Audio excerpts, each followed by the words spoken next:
चलिए बच्चों आगे चलते हैं। आज रिवीजन करते हैं काइनेटिक थ्योरी ऑफ गैसेस और थर्मोडायनेमिक्स का।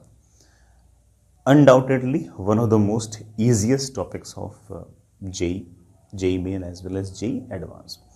इस चैप्टर की इंपॉर्टेंस इसलिए भी ज़्यादा है कि ये टॉपिक जो है ये फिजिक्स में भी है और केमिस्ट्री के अंदर भी है। हालांकि केमिस्ट्री के अंदर थोड़ा सा ज़्यादा है, मतलब फिज़िक्स वाला अगर केटीजी थर्मो इतना है तो केमिस्ट्री वाला इतना है, और जो केमिस्ट्री वाला पोर्शन है वो जो एक्स्ट्रा वाला पोर्शन है वो थोड़ा टफ है, फिजिक्स वाला थोड़ा सा आसान है। तो फिजिक्स में स्कोरिंग बच्चा अच्छे तरीके से कर लेता है। इन्हीं कॉन्सेप्ट पर कोई सवाल अगर केमिस्ट्री में आता है तो बच्चा वो वाले सवाल भी बड़े आराम से सही कर लेता है। ठीक है, ये चैप्टर किसी बच्चे ने अगर पहले से ना पढ़ रखा हो तो अगर आखिरी टाइम में अगर बच्चा हल्का फुल्का भी फॉर्मूले देख ले, हर फॉर्मूले पर 5-5 4-4 सवाल कर ले, तो इस बात की अच्छी खासी प्रोबेबिलिटी है कि उस बच्चे का सवाल जेईई मेन के अंदर भी सही हो, because it doesn't require that much of aptitude and मतलब इन डेप्थ नॉलेज। मतलब केटीजी थर्मोडायनेमिक्स का सवाल है, किसी बच्चे को सारे फॉर्मूले आते हों, सारे प्रोसेस पता हो, उसको केस प्रोसेस में ऐसा ऐसा होता है और उसे हर प्रोसेस के बारे में एक बेसिक आइडिया हो, जो ऑब्वियस बात है कि ना लगभग 12-13 घंटे अगर कोई बच्चा इस चैप्टर को पढ़े तो बड़े आराम से उसका आइडिया लग जाएगा। तो वो बच्चा कोई भी जेईई मेन का सवाल करने के लिए वेल इक्विप्ड है, अनलेस जेईई मेन वाले कोई बहुत ही ऐसे ऊट पटांग सवाल ना पूछ लें, जिसके चांसेस ऑब्वियस बात है कि बहुत ही कम है। तो मेरा ऐसा मानना है कि अगर कोई सवाल अगर जेईई मेन के अंदर केटीजी थर्मो का अगर आएगा, it will B relatively easier one.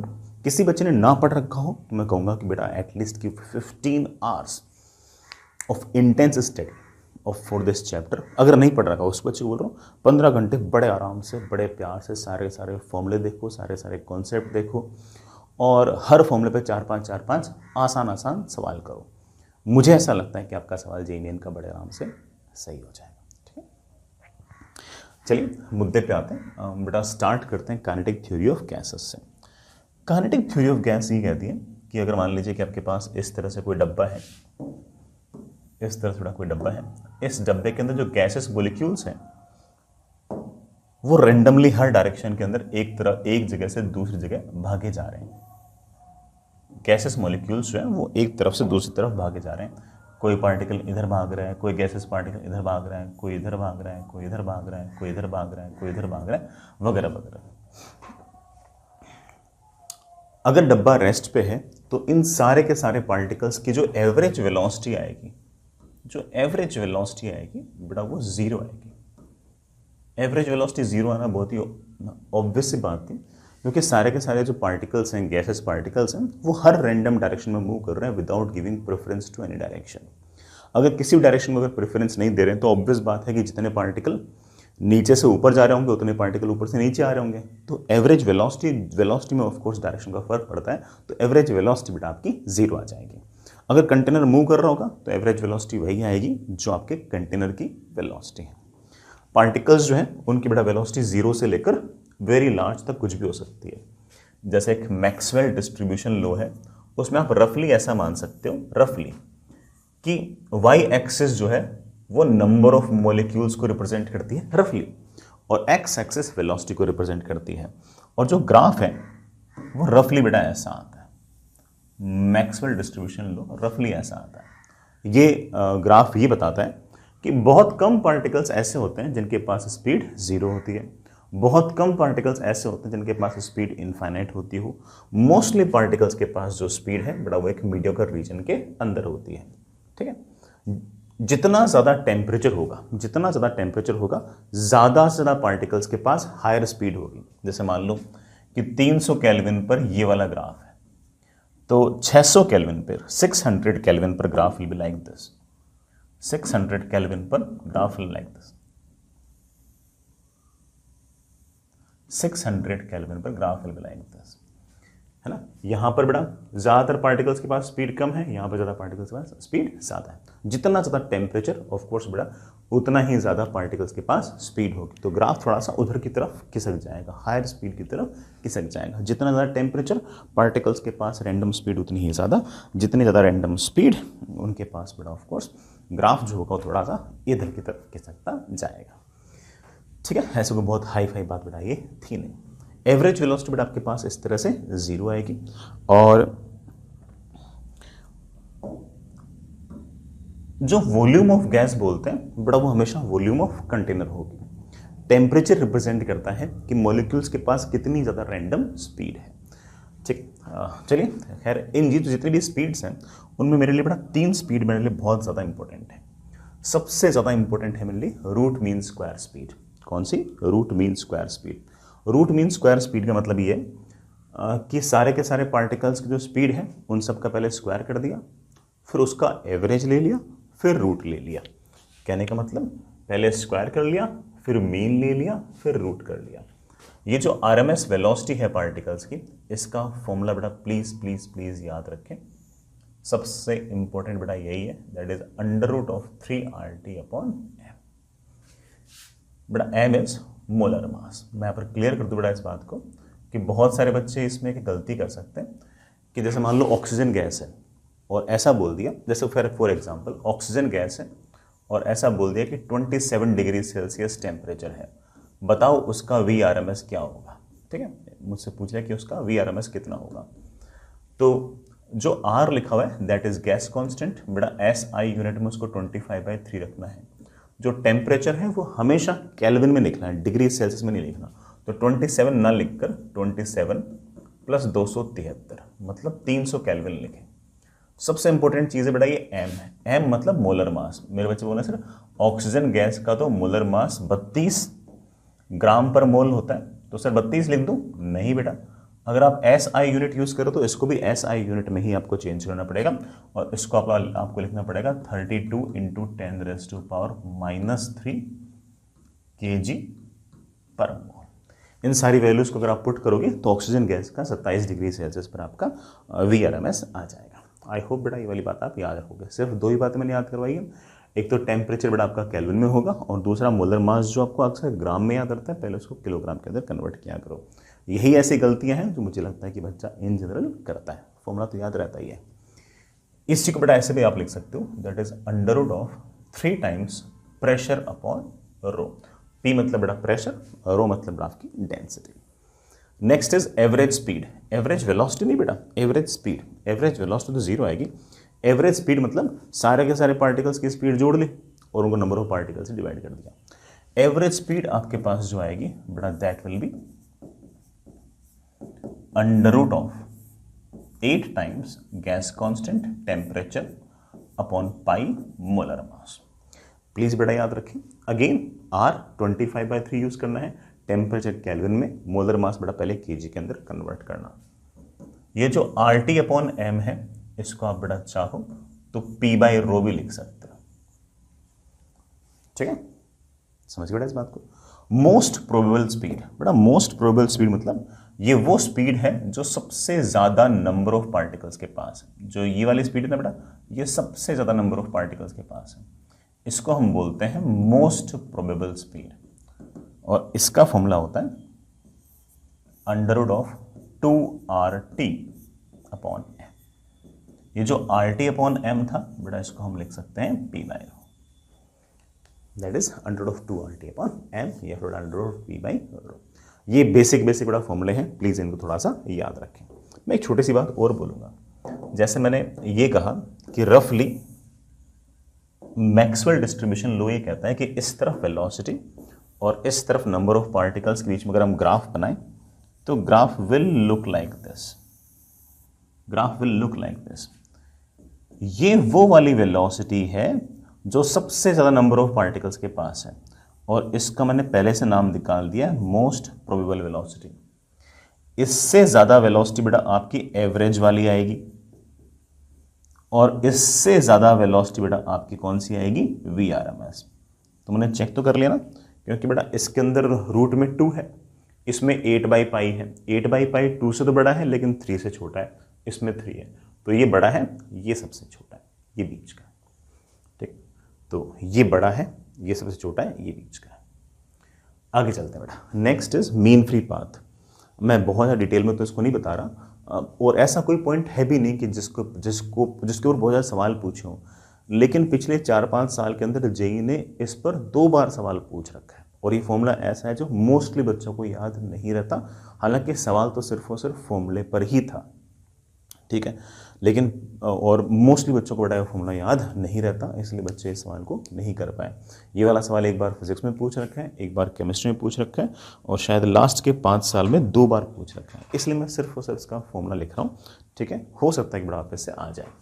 पहले मैं मीन फ्री पाथ का हल्का सा एक अर्थ बताऊँ। एक गैसेस मॉलिक्यूल चलते चलते चलते चलते गया और उसने किसी दूसरे गैसेस मॉलिक्यूल से टक्कर की। इस डिस्टेंस को मैंने बोल दिया λ1 फ्री पाथ। फिर बड़ा वापस से गया गया गया, अगली टक्कर हुई, उसने डिस्टेंस ट्रेवल की λ2। फिर अगली टक्कर से के पहले उसने λ3 डिस्टेंस और ट्रेवल की। फिर बड़ा गया गया गया गया गया, उसने λ4 डिस्टेंस और ट्रेवल की। यहाँ पर टक्कर हुई, यहाँ पर टक्कर हुई, यहाँ पर टक्कर हुई, यहाँ पर टक्कर हुई। गैसेस मॉलिक्यूल्स 2 टक्कर के बीच में जो डिस्टेंस ट्रेवल कर रहा है उसको हम बोलते हैं फ्री पाथ।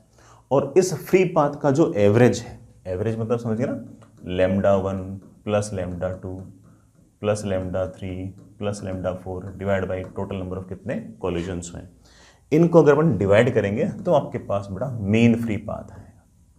इसका एक फॉर्मूला बेटा चाहो तो आप याद रख सकते हो। आपके पास एक मॉलिक्यूल है बेटा, गैसियस मॉलिक्यूल, जिसका डायमीटर d है, जिसका डायमीटर d है।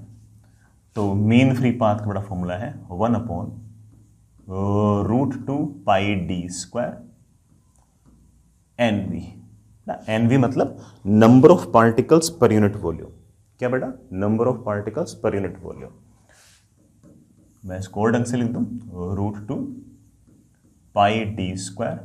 Number of particles per unit volume को लिख सकता हूं number of particles per unit volume. ये ले बेटा, वॉल्यूम ऊपर चला गया। मैं इसको और बड़ा लिख सकता हूं, ऊपर तो बड़ा वॉल्यूम है ही, और नीचे मेरे पास आ जाएगा √2 पाई d square. Number of particles को मैं ऐसे भी लिख सकता हूं number of moles multiplied by Avogadro number. जो आपको पसंद हो बड़ा वो फॉर्मूला यूज करो, ठीक है, बस याद रहना चाहिए। इसी तरह से एक टर्म और है relaxation time.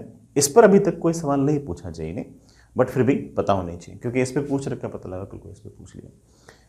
Particle, gases particle यहां से यहां गया, इस टक्कर में टाइम लगा t1, यहां कोई ना कोई टक्कर हो गई। फिर यहां से चलते चलते चलते यहां गया, यहां दूसरी टक्कर हो गई, इस टक्कर में टाइम लग गया लेट से τ2। फिर अगली टक्कर के बीच में टाइम लग गया बड़ा उसका τ3 एंड सो ऑन। ये जो आपके τ1 τ2 τ3 है बड़ा, ये आपके रिलैक्सेशन टाइम। इन रिलैक्सेशन टाइम का हम मीन याद रख लेते हैं, जैसे हम मीन रिलैक्सेशन टाइम कह सकते हैं। बड़ा इस मीन रिलैक्सेशन टाइम का अलग से फॉर्मूला याद रखने की जरूरत नहीं है। आपने जो मीन फ्री पाथ याद कर रखा है ना, उसको VRMS से डिवाइड कर दिया करो, इससे आपके पास टाइम आ जाएगा। टाइम आएगा of course distance upon speed. तो बड़ा डिस्टेंस तो हम लोगों ने पहले से याद कर रखी है, इसको तुम VRMS से डिवाइड कर दोगे तो आपके पास मीन रिलैक्सेशन टाइम आ जाएगा। ठीक है, ठीक है बच्चों, आगे चलते हैं। और next is degree of freedom. एक छोटी सी टर्म है बेटा, इसको हम F से रिप्रेजेंट करते हैं। ये नंबर होगा जितनी भी आपकी मोनोएटॉमिक गैसेस है। बेटा मोनोएटॉमिक समझते हो, जिसमें सिर्फ और सिर्फ एक ही एटम होता है, जैसे हीलियम हो गया, नियॉन हो गया, आर्गन हो गया। इनके पास डिग्री ऑफ फ्रीडम होगी 3। जो भी आपकी डाइएटॉमिक गैसेस होंगी,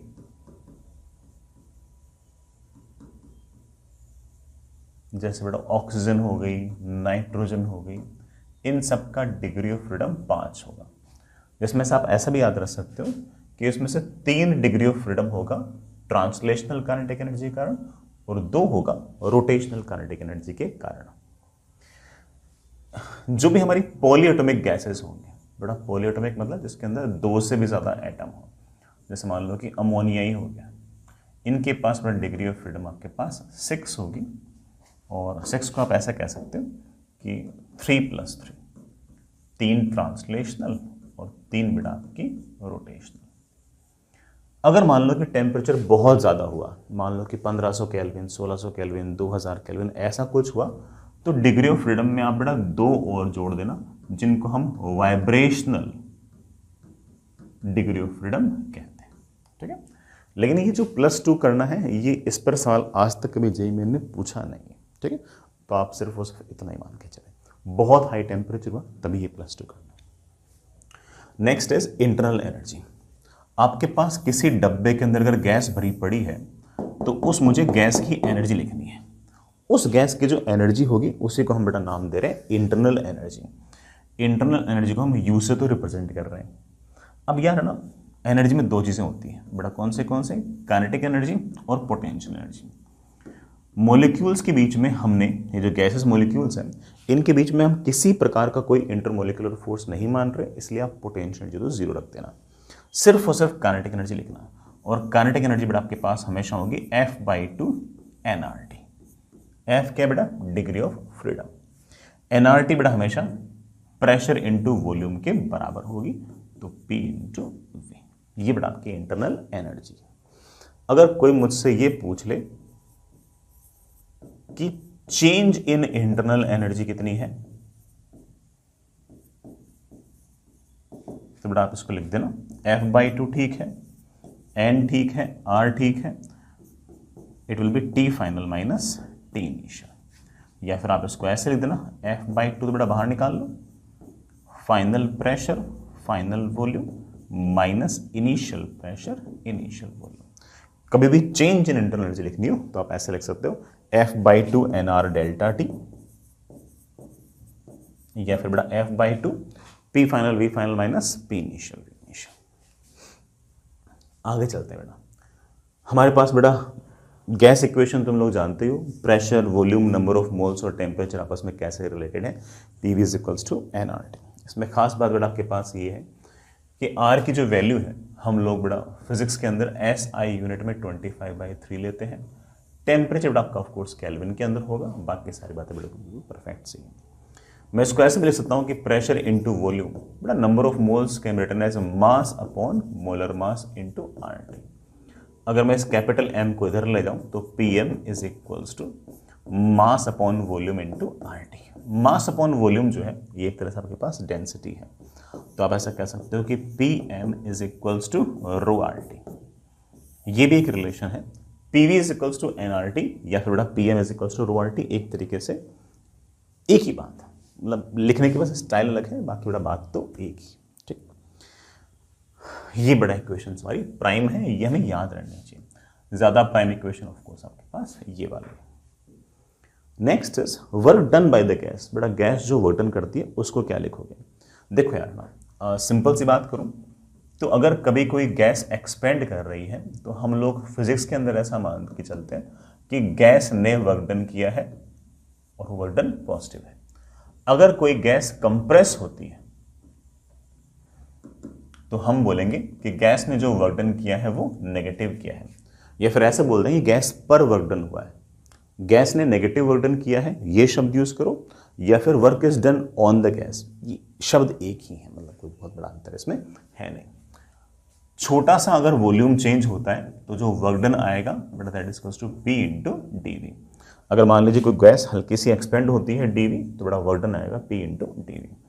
ऐसे छोटे छोटे बेटा अगर एक्सपेंशंस होते रहेंगे, वॉल्यूम चेंज होते रहेंगे तो छोटा छोटा वर्क डन आता जाएगा, और पूरा वर्क डन निकालने के लिए आप ऑफकोर्स पूरे अरेंजमेंट को इस तरह से इंटीग्रेट कर सकते हो।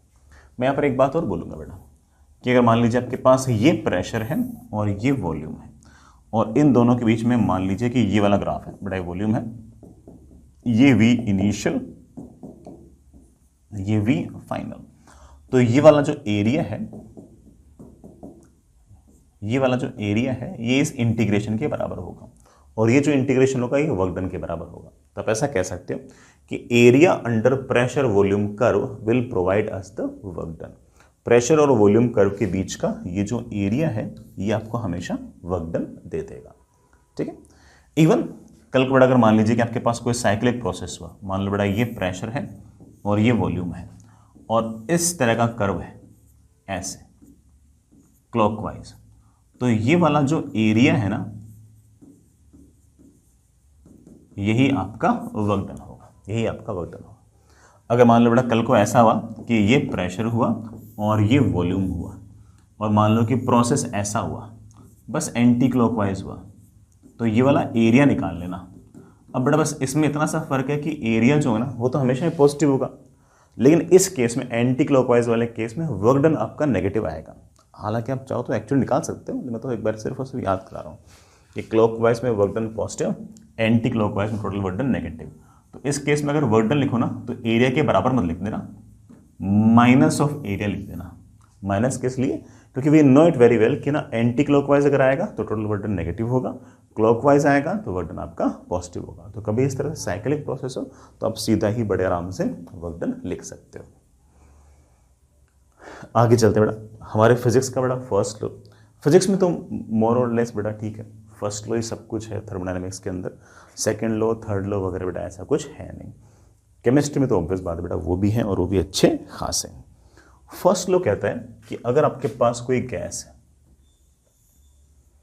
इस गैस को अगर आपने थोड़ी बहुत भी हीट अगर दी, लेट्स से बेटा डेल्टा क्यू अगर आपने हीट दी, तो ये गैस इस हीट को दो जगह यूज कर सकती है, एक वर्क डन में और दूसरा जो अंदर गैस है उसकी इंटरनल एनर्जी को चेंज करने में। मतलब कोई भी अगर मैं हीट दूंगा तो it will be used by the gas to do work done plus change in internal energy.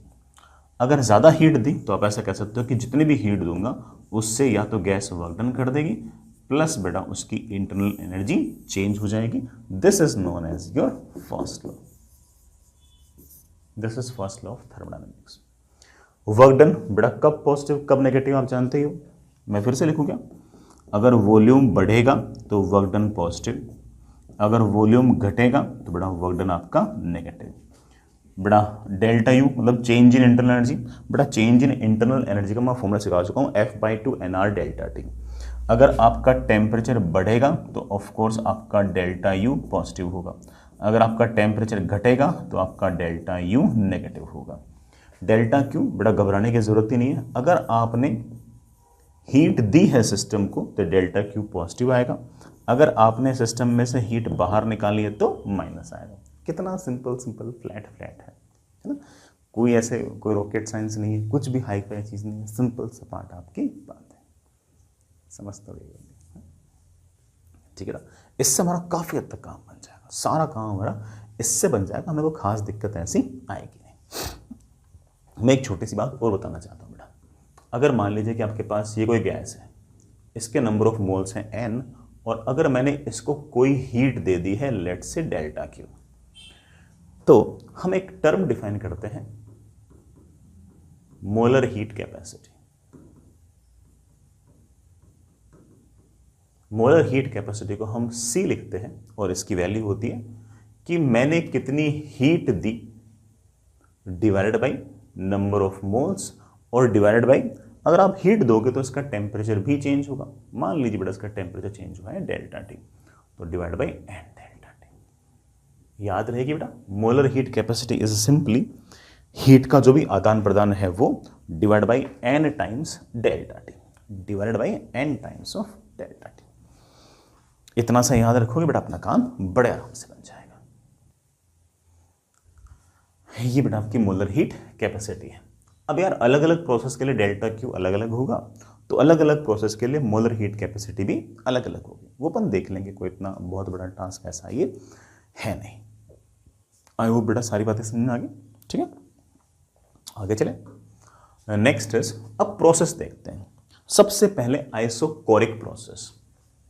बेटा आइसोकोरिक प्रोसेस को कई बुक्स के अंदर आइसो वॉल्यूमेट्रिक प्रोसेस भी कहते हैं। आइसोकोरिक प्रोसेस के अंदर आपका जो कंटेनर है उसका वॉल्यूम जो है वो फिक्स रहता है, मतलब चेंज इन वॉल्यूम बेटा आपका 0 रहता है।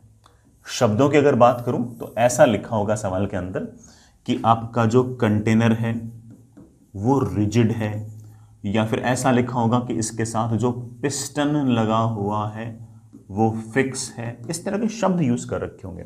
इस तरह के शब्द अगर यूज कर रखे होंगे तो हमें अंदाजा लग जाएगा कि हाँ भाई वॉल्यूम आपका कांस्टेंट है।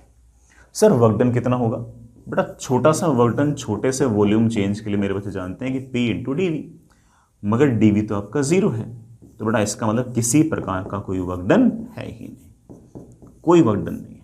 आइसोकोरिक प्रोसेस में कोई वर्क डन नहीं होगा। सर इंटरनल एनर्जी में कितना चेंज होगा? देखो यार, इंटरनल एनर्जी के चेंज में हमें कोई बहुत ज़्यादा दिमाग के अंदर बातें लानी नहीं है। इंटरनल एनर्जी के चेंज का सिर्फ और सिर्फ एक ही फॉर्मूला है, F/2 NR delta T and that's it. जो भी निकलेगा इससे निकलेगा। भाई वर्क डन में तो चिंता होती है, अलग अलग प्रोसेस का अलग अलग होता है। इंटरनल एनर्जी का जो चेंज है उसका तो एक ही फॉर्मूला है, F/2 NR डेल्टा टी। जो बनना होगा वो उससे बन जाएगा, कोई दिक्कत नहीं आएगी। ठीक है,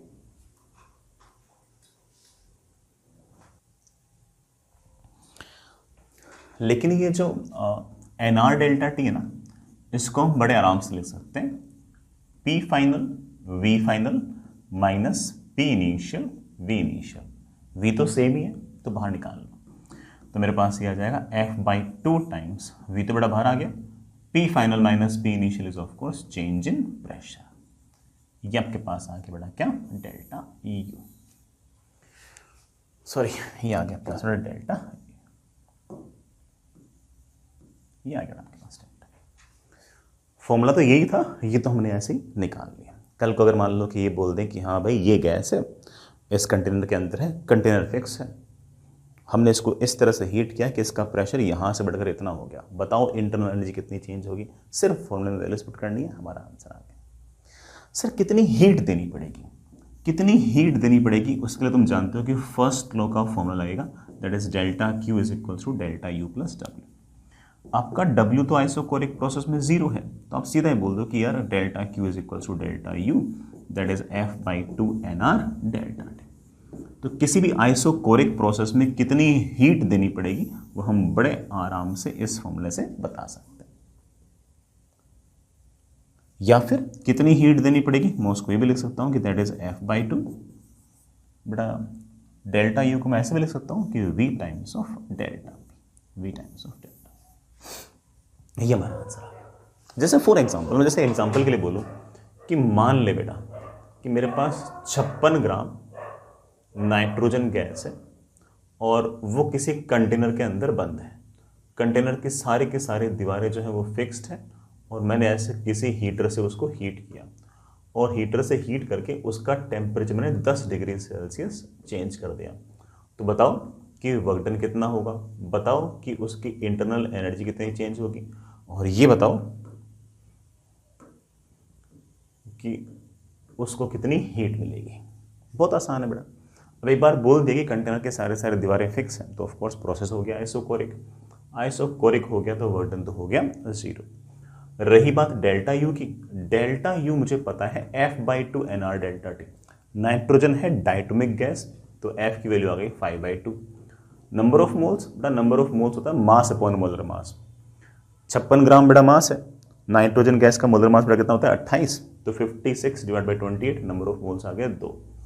R की वैल्यू बेटा 25/3 और चेंज इन टेम्परेचर आपका 10 डिग्री सेल्सियस। सर 10 क्यों लिखा, केल्विन में लिखो। Change in temperature degree Celsius में और केल्विन में सेम रहता है बेटा। इससे ये निपट गया बेटा, 25 × 5 125, 1250 अपॉन 3 जूल्स, इतनी आपकी इंटरनल एनर्जी बढ़ गई है। सर कितनी हीट देनी पड़ेगी, हम जानते हैं कि वर्क डन तो है नहीं, तो delta Q is equal to delta U plus W तो 0 है, तो जो डेल्टा U है वही आपका डेल्टा Q है। ऐसा ही बेटा सवाल हम आपका प्रेशर और वॉल्यूम में भी आ सकता है, फॉर्मूले में सिर्फ और सिर्फ वैल्यूज पुट करनी है। इस प्रोसेस के लिए कोई मुझसे पूछ ले, आइसोकोरिक प्रोसेस के लिए मुझसे पूछ ले कि सर मोलर हीट कैपेसिटी क्या होगी, तो मैं कहूँगा बेटा मोलर हीट कैपेसिटी होगी delta Q upon N delta T।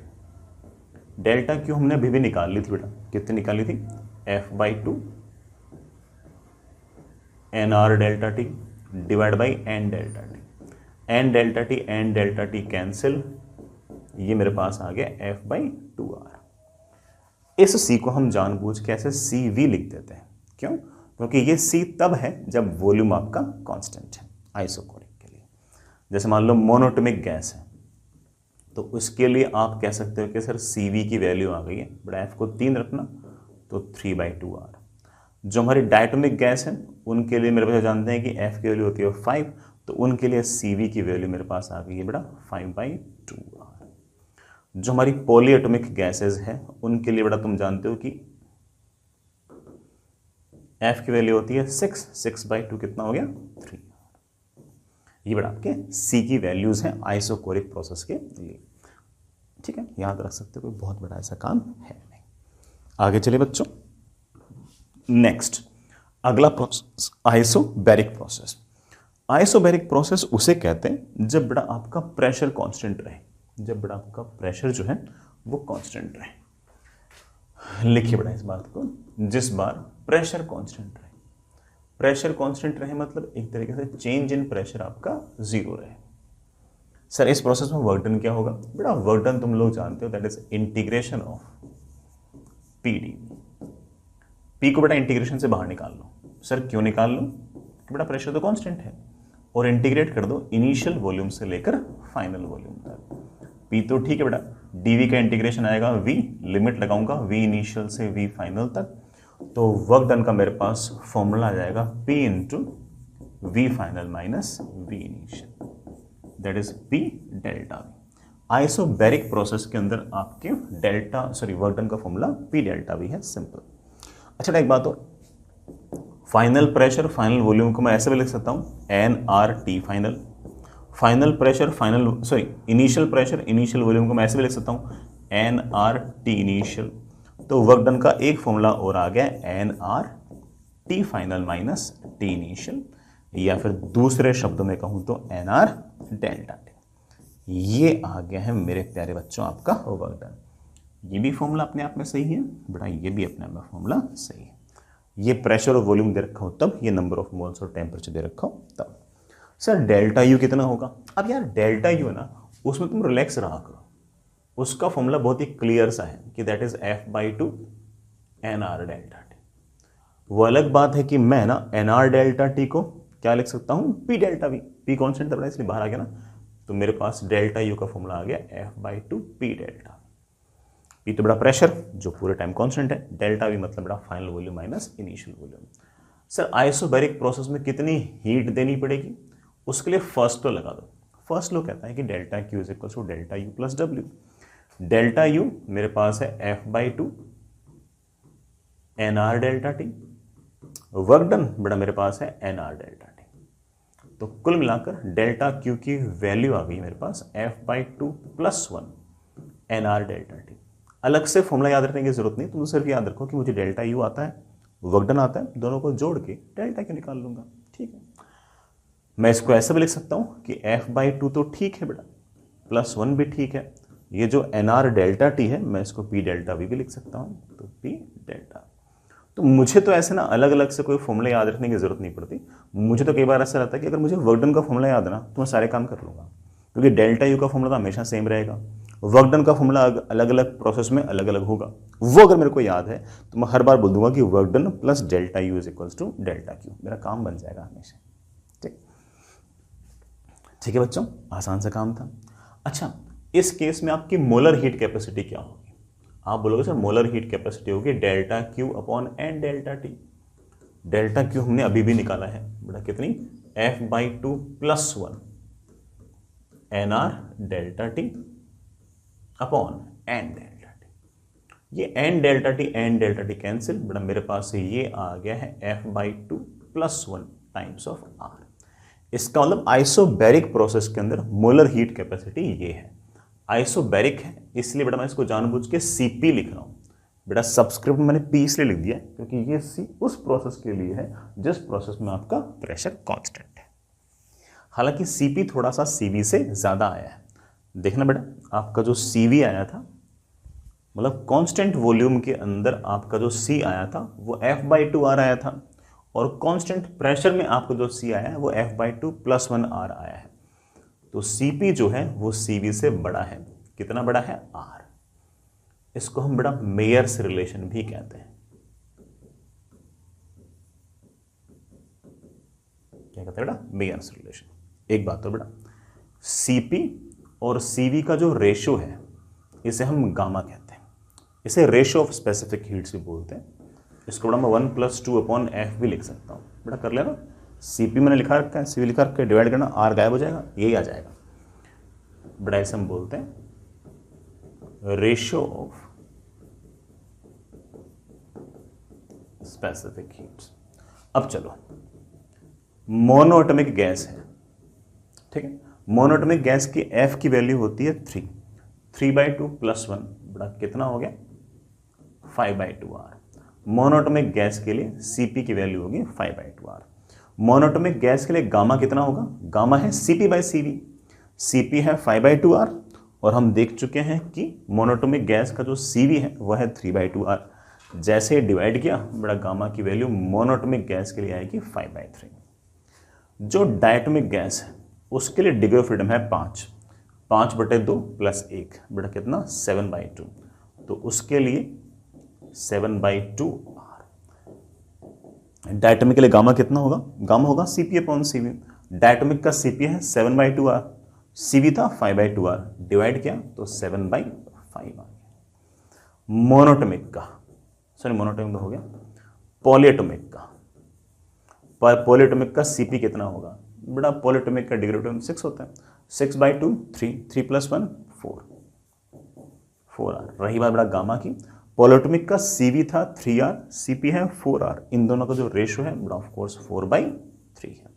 सबसे ज्यादा गामा किसका है बेटा, मोनोटोमिक का, सबसे कम किसका है, पॉलीएटोमिक का। ये गामाज अगर हो सके तो बेटा आप याद भी रख सकते हो, ठीक है, हो सके तो याद रख सकते हैं। आगे चलिए बच्चों, नेक्स्ट इज आइसोथर्मल प्रोसेस।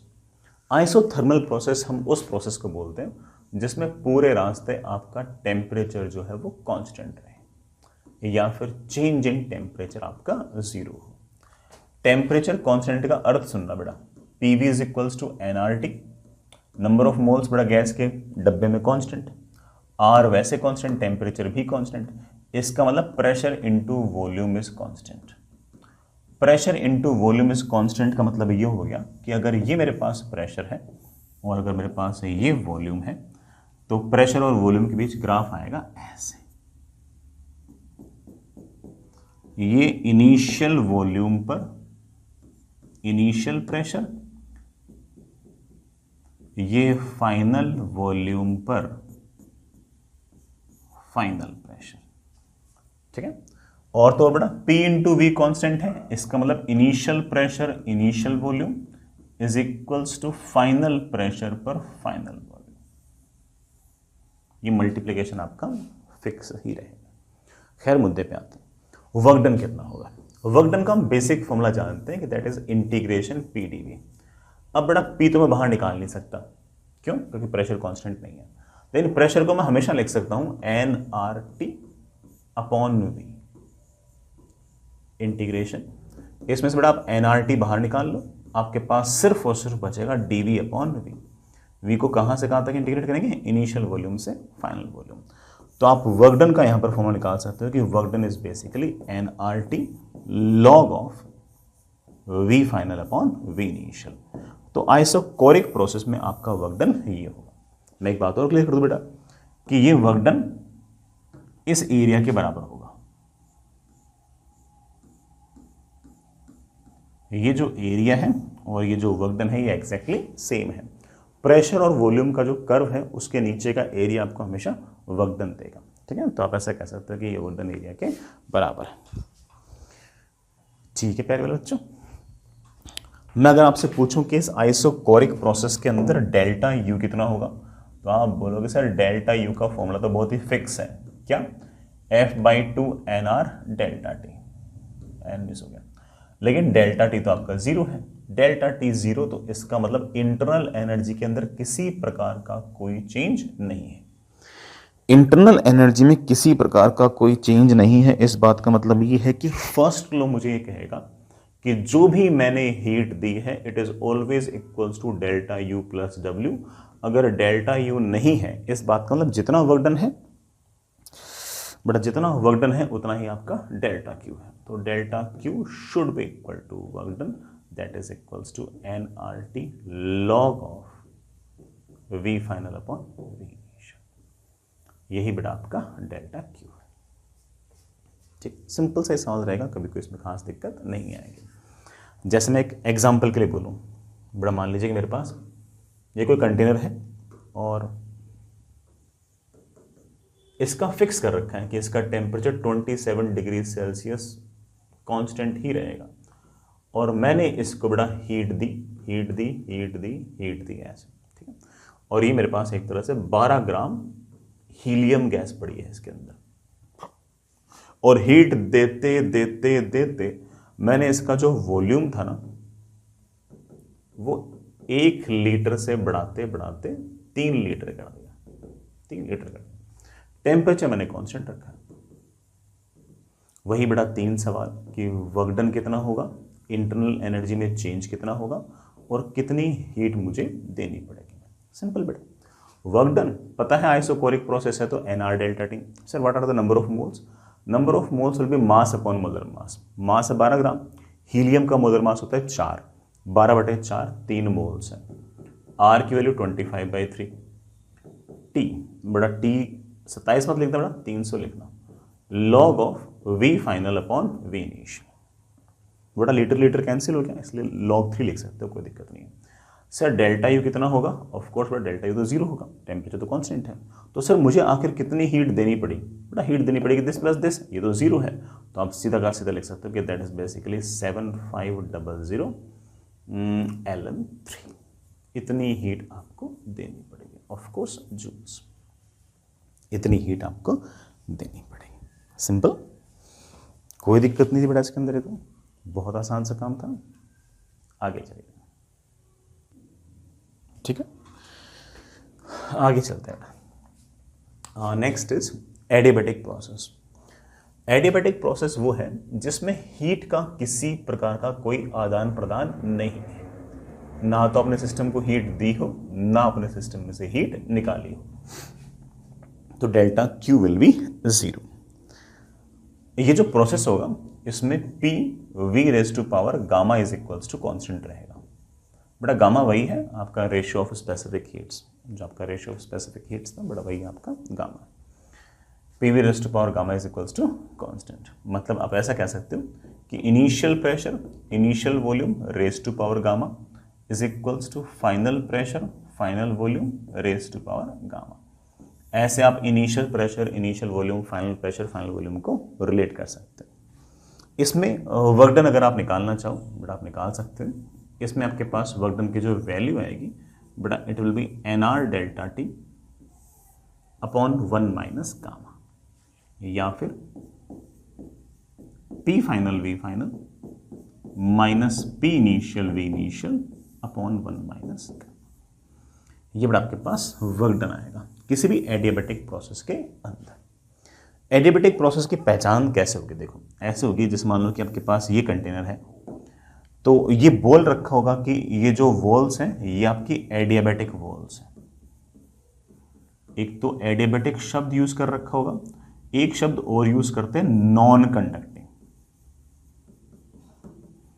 तो समझ आना कि बाहर से अंदर और अंदर से बाहर हीट नहीं आ सकती। और ये भी याद रखना कि ऐसे कोई हीटर नहीं लगा रखा होगा। पता लगा हीटर लगा दिया, हीटर लगा दोगे तो वैसे वैसे आपकी एयर जो होगी अंदर वाली गर्म हो जाएगी, तो हीटर भी नहीं लगा रखा होगा। और आपकी जो दीवारें हैं वो सारी की सारी एडियाबैटिक और नॉन कंडक्टिंग ऐसा लिखा होगा, तो उससे में आइडिया लग जाएगा कि हाँ पक्की बात है कि ये आपका एडियाबैटिक प्रोसेस है। यहाँ पर आपका P V raise to power gamma is equals to constant रहेगा, वर्क डन आपका Nr delta T upon 1 minus gamma रहेगा। रही बात बड़ा डेल्टा यू की, डेल्टा यू के बारे में इतना कुछ सोचने की जरूरत ही नहीं है। डेल्टा यू तो बड़ा ऑब्वियस बात है कि आया आपका F/2 Nr डेल्टा टी ही रहेगा। इसमें तो क्या सोचना बेटा, ठीक ये तो नहीं रहेगा। कोई पूछ ले कि सर एडियाबैटिक प्रोसेस के लिए मोलर हीट कैपेसिटी क्या होगी, तो 0 होगी बेटा। Molar heat capacity is delta Q upon n delta T. Number of moles gas के, टेम्परेचर कितना चेंज हुआ वो, ऊपर हीट कितनी देनी पड़ी बेटा, हीट तो एडियाबैटिक प्रोसेस में 0 होगी। तो एडियाबैटिक प्रोसेस के लिए आपकी जो C की वैल्यू होगी वो आपके पास बेटा हमेशा 0 होगी। ठीक है बच्चों, जैसे मान लो कि बेटा मेरे पास इस तरह से कोई हीलियम गैस, मैं ऐसा एग्जांपल के लिए बोलता हूं कि मेरे पास कोई हीलियम गैस है, इसका प्रेशर P0 है, वॉल्यूम V0 है शुरुआत के अंदर, ठीक। इसके सारे के सारे जो दीवारें हैं वो एडियाबैटिक है,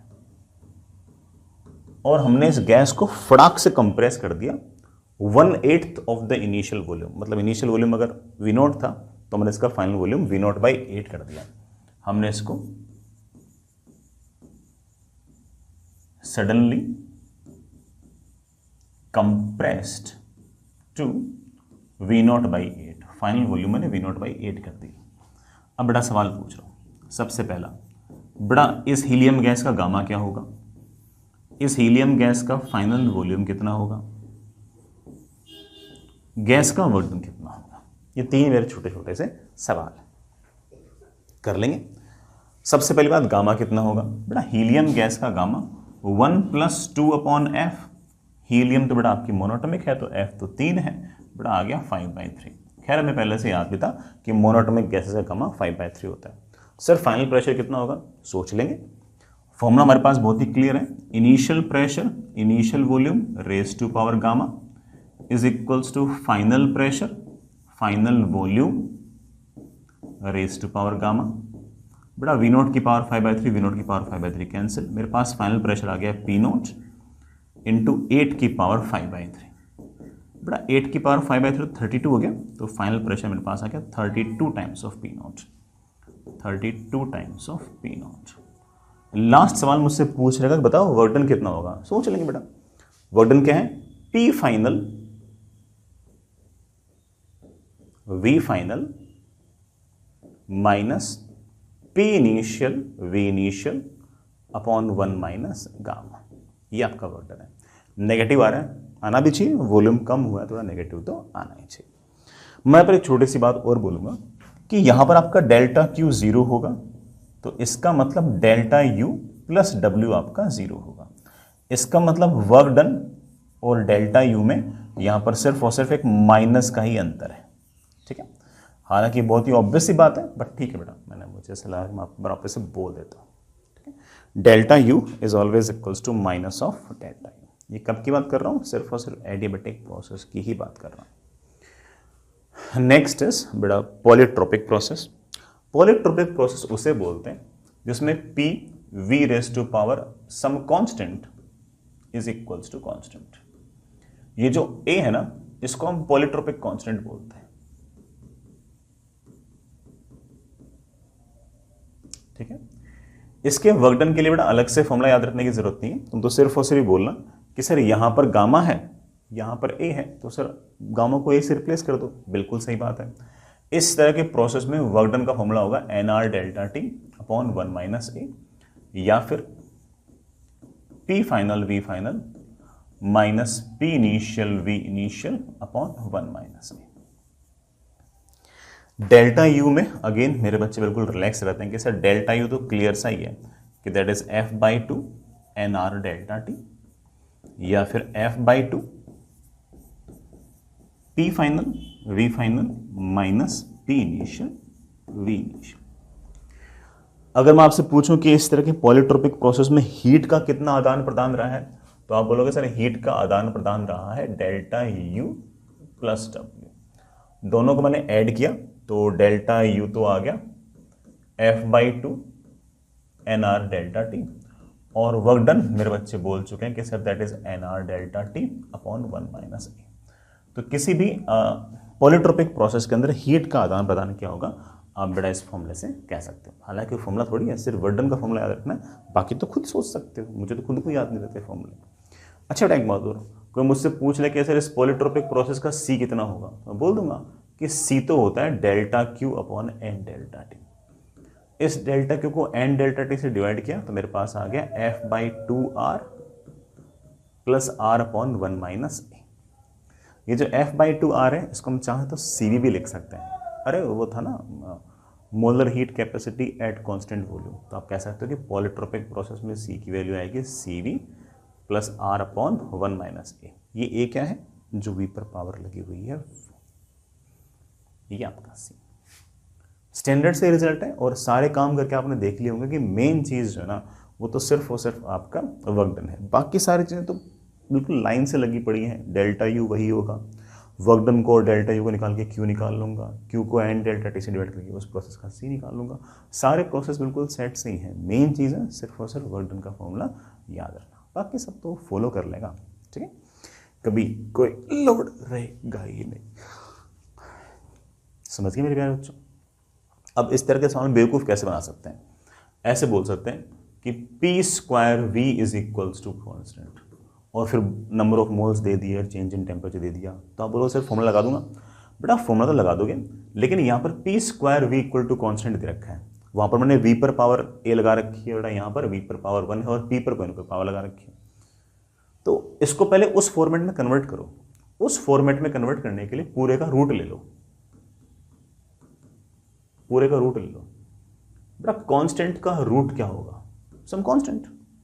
और जैसे मैंने इसका रूट लिया बेटा, अब ये वाला फॉर्मेट और वाला फॉर्मेट एग्जैक्टली सेम जैसा दिख रहा है। अब आपके पास एक ही वैल्यू आ गई है हाफ, और उसके बाद आपने जो फॉर्मूले निकाल रखे हैं वो सारे के सारे फॉर्मूले बड़े आराम से आपका काम दे जाएंगे, आपको कभी भी परेशान नहीं करेंगे। ठीक है, कभी परेशान नहीं करेंगे। आगे चलते हैं आज। Next is free expansion. सुनिए बेटा, अगर मान लीजिए मेरे पास कोई ऐसा कंटेनर है, इस कंटेनर के अंदर बीच में ये बड़ा कोई पिस्टन है, इसके इधर तो गैस भरी पड़ी है ऐसा, और इधर आपके पास वैक्यूम है। अगर अचानक से मैं इस पिस्टन को छोड़ दूं तो इधर से बड़ा गैस फोर्स लगाएगी, इधर से तो कोई फोर्स है नहीं, तो ये पिस्टन सड़क से आगे चला जाएगा।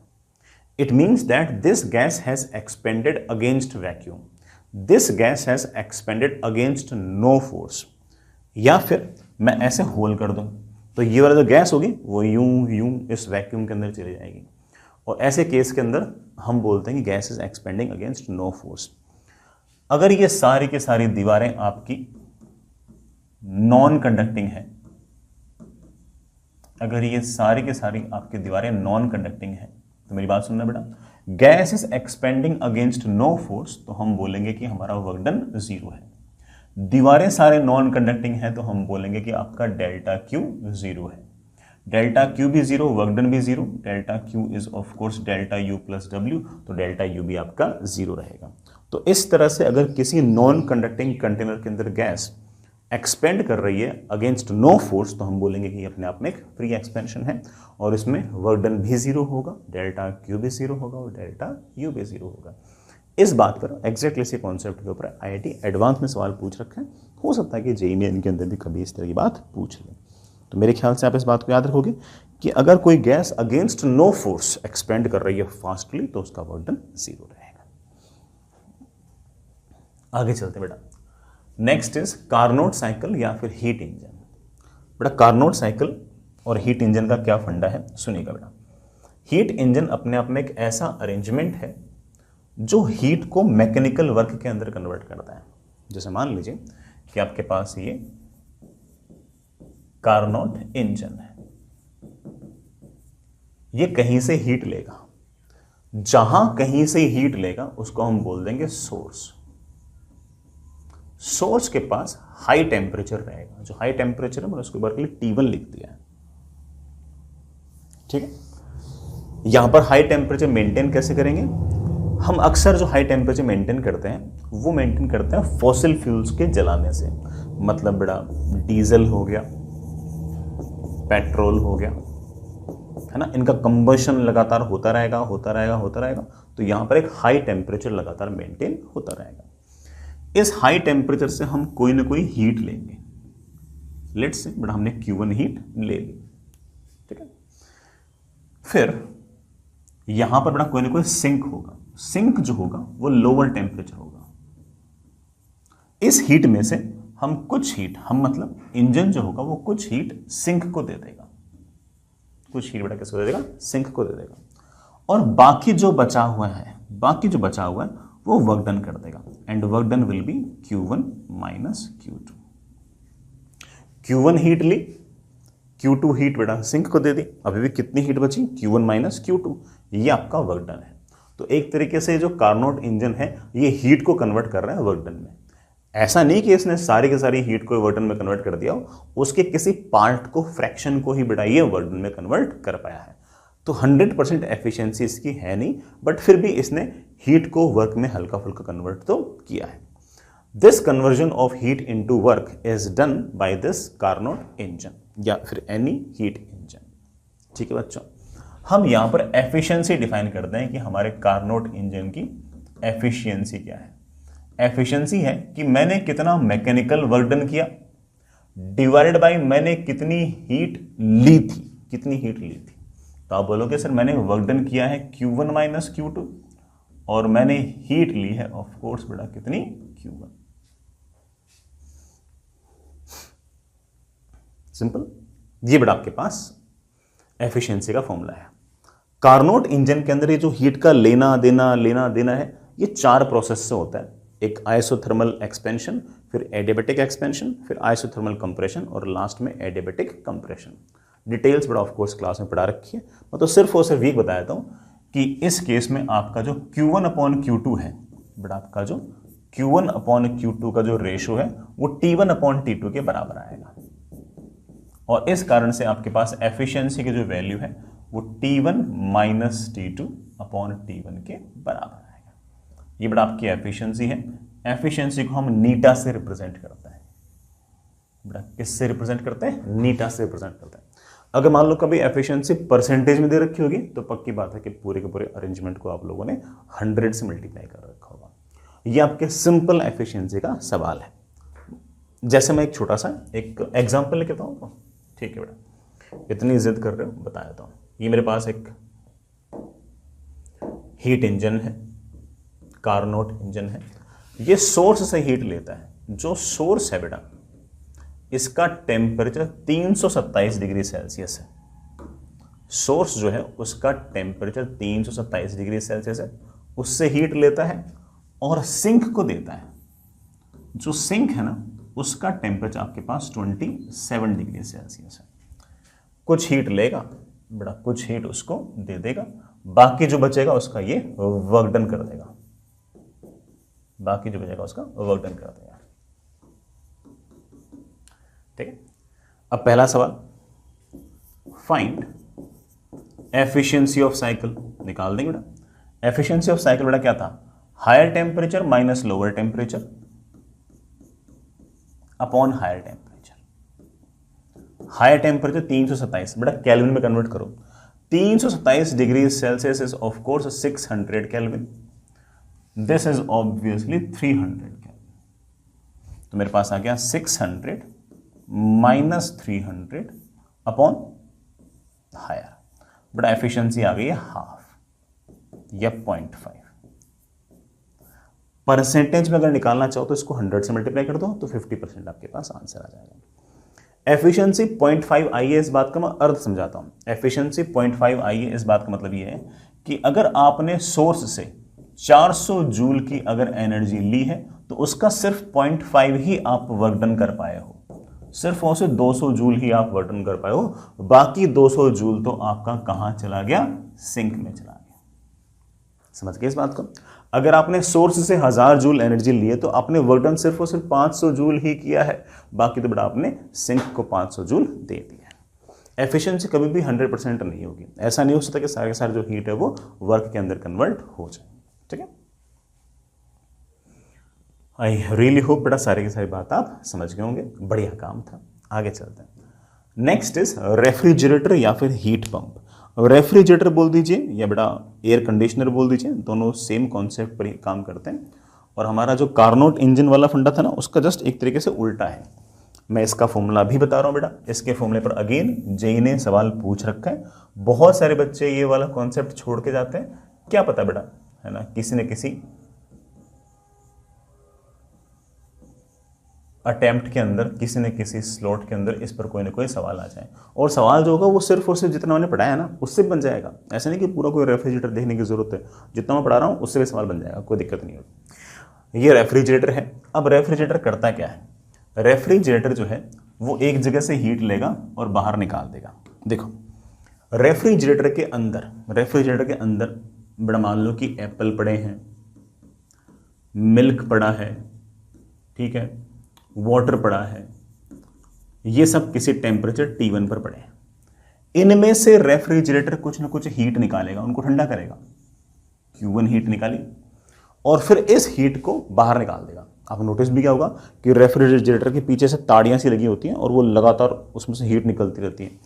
तो मैं ऐसे बोल दूं कि एक तरीके से हमारा जो रेफ्रिजरेटर है वो किचन को हीट दे रहा है। मैं ऐसा अज्यूम कर रहा हूं कि रेफ्रिजरेटर किचन के अंदर पड़ा है, ठीक है। पता लगा तुम्हारे घर में बेटा और कहीं पड़ा हो तो तुम मेरे पे गुस्सा कर रहे हो, क्या सर किचन को कैसे दे रहा है, हमारा रेफ्रिजरेटर तो ड्राइंग रूम के अंदर पड़ा है। तो मैं सब एक्सप्लेन करने के लिए बोल रहा हूँ, ठीक है। इसने इसमें से Q1 हीट ली और किचन को हीट दे दी, लेट से Q2। मान लेते बेटा किचन का टेम्परेचर मेरे पास है T2। अगेन बेटा अच्छी बात यह है कि Q1 अपॉन Q2 जो होगा वो आपका T1 अपॉन T2 होगा। लेकिन ये हीट अपने आप नहीं जाएगी, ऐसे नहीं कि अपने आप चली जाएगी, ना ना ना ना, ऐसा नहीं। हमें कुछ ना कुछ वर्क डन करना पड़ेगा। इस बार हमें कुछ ना कुछ वर्क डन करना पड़ेगा, तब जाके ऐसा होगा। अपने आप एप्पल में से हीट किचन में नहीं जा सकती। एप्पल पहले से ठंडा है, किचन गर्म है। अपने आप अगर हीट जानी होती तो किचन से एप्पल में जाती। हम तो उल्टा कर रहे हैं, एप्पल में से हीट निकाल कर किचन को दे रहे हैं। तो अपने आप नहीं होगा, हमें करना पड़ेगा। तो मुझे कोई ना कोई वर्क डन करना पड़ेगा। एनर्जी कंजर्वेशन मुझे ये कहती है कि मैंने Q1 तो हीट ले ली, साथ ही साथ हमने कुछ वर्क डन कर दिया, मतलब रेफ्रिजरेटर ने वर्क डन कर दिया, शुड बी इक्वल टू कि किचन को हमने कितनी हीट दी है। एक तो बड़ा ये वाली बात याद रखनी है। और हम यहां पर एक टर्म डिफाइन करते हैं, coefficient of performance. Coefficient of performance को हम बीटा बोलते हैं and it is simply defined as कि मैंने कितनी हीट निकाली है पर यूनिट कितना वर्क डन किया गया है। This is coefficient of performance. इसे मैं ऐसे भी लिख सकता हूं कि Q1 divide by work done. Work done can be written as Q2 minus Q1। Again बेटा वो Q1 upon Q2 is equal to T1 upon T2 दे रखा है, तो मैं इसे ऐसे लिख सकता हूं, it can be written as T1 upon T2 minus T1। Simple. This is your coefficient of performance. अच्छा सा फॉर्मूला बेटा। फॉर्मूला ये भी इंपॉर्टेंट है, ये भी इंपॉर्टेंट है, ये भी इंपॉर्टेंट है, लेकिन सारे के सारे सिंपल अपनी अंडरस्टैंडिंग है, ठीक है। उसमें बहुत भारी बात इसमें है नहीं, ठीक है बच्चों, समझ गए इस बात। जैसे फॉर एग्जांपल कि एप्पल में से, मिल्क में से, वाटर में से तुमने मान लो कि 900 जूल एनर्जी निकाली। अब 900 जूल एनर्जी निकालकर अपने आप किचन में जाएगी नहीं, हमें कुछ ना कुछ वर्क डन करना पड़ेगा। मान लो कि मैंने वर्क डन कर दिया 100 जूल। 900 जूल तो तुमने निकाल ली एप्पल में से, मिल्क में से, वाटर में से। 100 जूल तुमने वर्क डन कर दिया, तो कुल मिलाकर आपके पास 1000 जूल है। ये 1000 जूल बेटा आप किसको दे दोगे? किचन को दे दोगे। इस सवाल में मैं आपसे पूछूं कि कोएफिशिएंट ऑफ परफॉर्मेंस कितना होगा, तो आप बोलो सर कोएफिशिएंट ऑफ परफॉर्मेंस होगा मैंने एप्पल में से या फिर बेटा जो भी रेफ्रिजरेटर के अंदर चीज़ें पड़ी हैं उनमें से कितनी हीट निकाली है पर यूनिट कितना वर्क डन हुआ है। तो कोएफिशिएंट ऑफ परफॉर्मेंस मेरे पास बेटा कितना आएगा? 9 आएगा, ठीक है। आई रियली होप बेटा समझ गए होंगे। मैंने किसी प्रकार का बेटा कोई भी ऐसे काम की बात नहीं छोड़ी, है ना। अब सवाल तो बड़ा ऑफ कोर्स है ना, 1 घंटे में तो कैसे कराऊं, है ना। हालांकि मैंने कोशिश की है कि ना आपको सारी बातें समझा दूं। सवाल अपन कल कर लेंगे, ठीक है, समझिए आगे।